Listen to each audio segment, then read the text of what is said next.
Welcome to another episode of the Teaching Tidbits series. Today we're going to be talking about smartphones and how these are being used in education. The topic of today is the smartphone as a self-reflection tool for learning. We are happy to have Professor Laura Andel, who is an Adjunct Assistant Professor in the Humanities Department and who teaches music at Hostos Community College, and she is going to be talking to us about how she started using smartphones as self-reflection tools for learning. Welcome. Thank you for having me.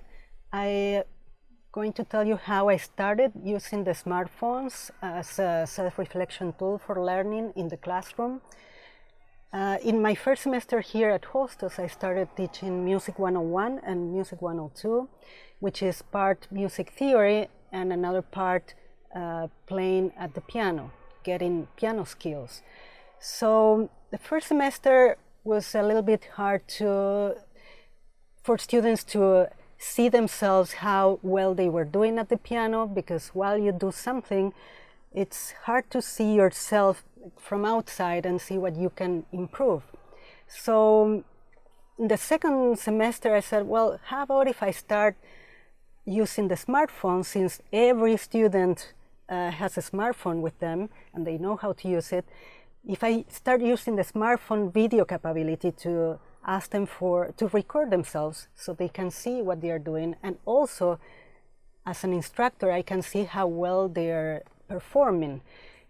At the same time, I realized that I was able to get more assignments done, students were able to do more, and they were able to get a better grasp of how well they are doing at the piano.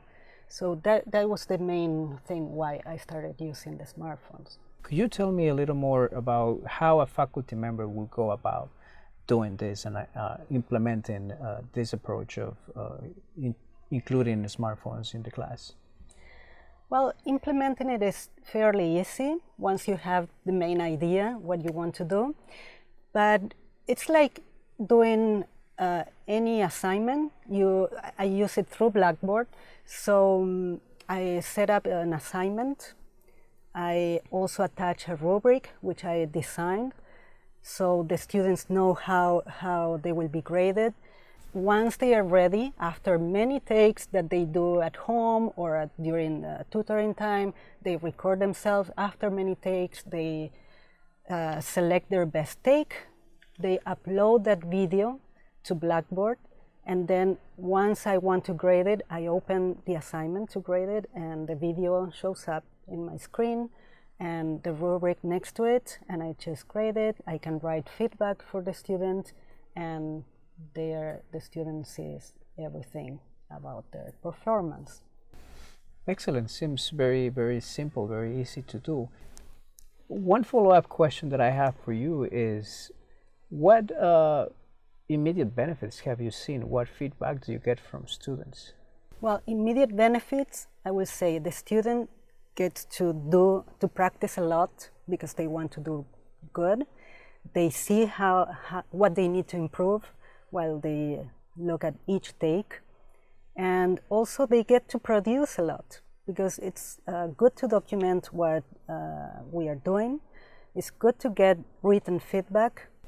And I also see that they are building a portfolio with their work, and they feel very proud about it to see how they evolve and how much they can do.